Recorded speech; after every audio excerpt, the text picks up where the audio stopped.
तो दोस्तों जब आलोक शर्मा को पता चला कि कानपुर में एक महिला सेक्स रैकेट चलाती है, तो दोस्तों उसने उस महिला को व्हाट्सएप पर फ़ोन किया और कहा कि मुझे एक खूबसूरत लड़की की ज़रूरत है।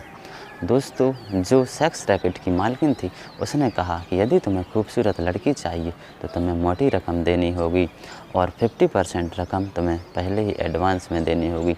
तो जो आलोक शर्मा था वो तो पहले से ही मन बनाए हुए था, उसने तुरंत हाँ कह दिया कि हाँ मैं तुम्हें आधी रकम पहले देने के लिए तैयार हूँ।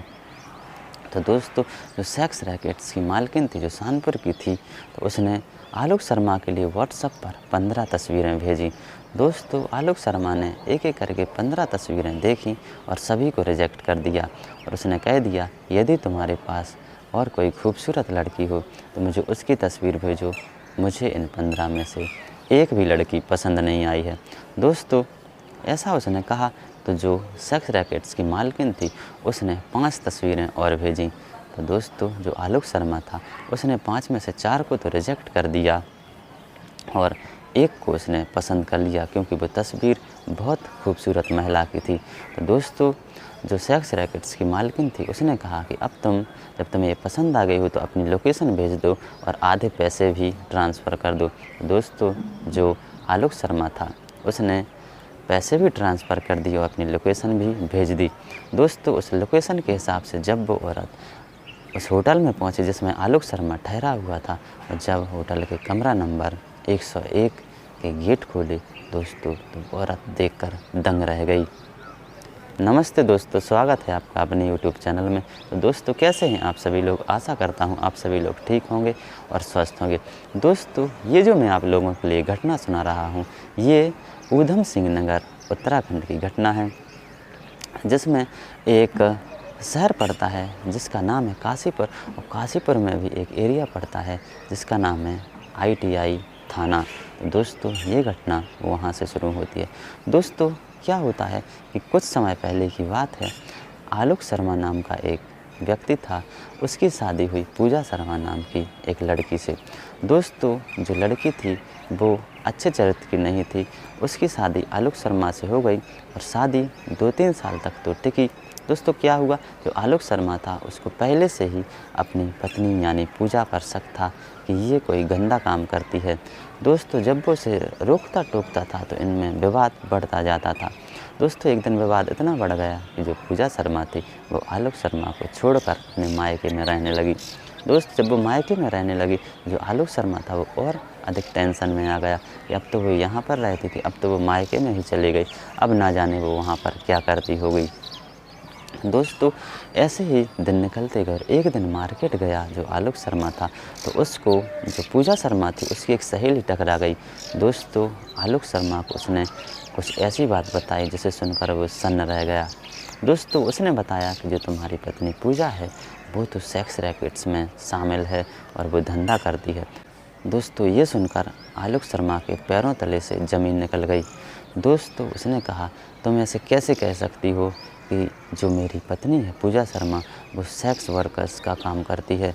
दोस्तों तो जो पूजा शर्मा की सहेली थी क्योंकि वो भी सेक्स रैकेट्स में शामिल थी और इसीलिए उसने बिल्कुल सही बता दिया और उसने कहा कि एक कानपुर की महिला है जिसके अंडर में काम करती है, यदि तुम्हें मुझ पर भरोसा नहीं है तो तुम लो ये मोबाइल नंबर और इस पर तुम कांटेक्ट कर सकते हो।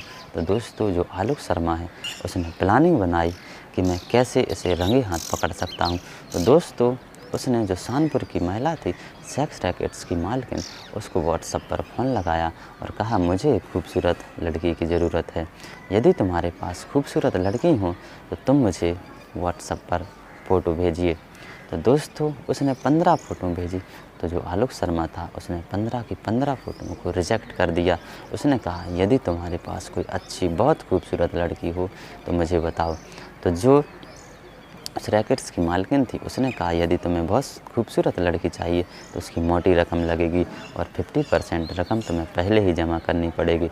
आलोक शर्मा तो पहले से ही प्लानिंग में था, उसने तुरंत हाँ कह दिया कि हाँ मैं तुम्हें 50% रकम पहले देने के लिए तैयार हूँ। तो दोस्तों वो जो सेक्स रैकेट्स था उसकी मालकिन ने तुरंत ही उसे 5 फ़ोटो और भेजी। दोस्तों 5 फ़ोटो में से 4 फ़ोटो तो आलोक शर्मा ने तुरंत रिजेक्ट कर दी, लेकिन एक फ़ोटो उसे बहुत पसंद आ गई। दोस्तों जो फ़ोटो पसंद आई तो जो मालकिन थी उसने कहा कि तुम मुझे अपनी लोकेशन भेजो, कहाँ भेजना है इस लड़की को, और 50% एडवांस भी भेज दो। आलोक शर्मा ने तुरंत ही एडवांस भेज दिया और लोकेशन के हिसाब से वो चल दी गई। दोस्तों जिस होटल में आलोक शर्मा ठहरा हुआ था उस होटल में पहुंची और उस होटल का कमरा नंबर था 101। जब दोस्तों उस औरत ने कमरा नंबर 101 का गेट खोला तो वो देखकर दंग रह गई। दोस्तों जब उसने कमरे का गेट खोला तो सामने था आलोक शर्मा, और जो आलोक शर्मा था वो उस महिला का पति था।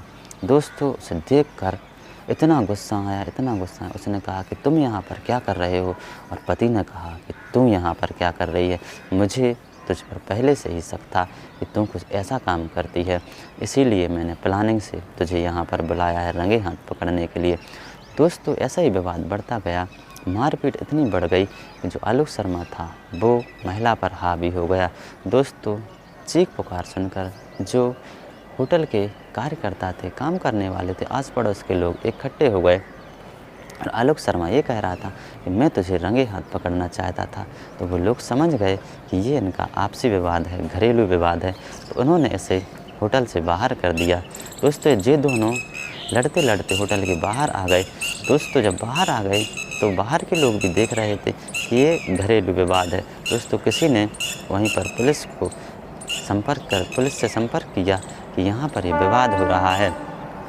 दोस्तों जब पुलिस आई, पुलिस ने ये बात सुनी तो पुलिस ने भी अपना माथा पकड़ लिया कि ये कैसी घटना हो गई। दोस्तों पुलिस ने जब दोनों की दलीलें सुनी और पुलिस एक निष्कर्ष पर पहुंची, पुलिस ने दोनों को अरेस्ट किया और थाने में ले गए। दोनों को समझाया पुलिस ने कि यदि तुम अभी भी समझ सकते हो तो समझ जाओ। दोस्तों पुलिस ने दोनों को समझाया और फिर इतना केस तो न्यूज़पेपर में आया और सोशल साइट्स पर भी आया और उन्हें तब तो पुलिस ने घर पहुंचा दिया, लेकिन बात आगे बढ़ी या नहीं बढ़ी ये कोई न्यूज़ में नहीं आया। तो दोस्तों ये घटना थी ऊधम सिंह नगर उत्तराखंड की। दोस्तों कैसी लगी आप लोगों के लिए कहानी पसंद आई हो तो प्लीज़ हमारे चैनल को सब्सक्राइब कीजिए, वीडियो को शेयर कीजिए, लाइक कीजिए, कमेंट कीजिए और बेल आइकन को प्रेस ज़रूर कीजिए। धन्यवाद।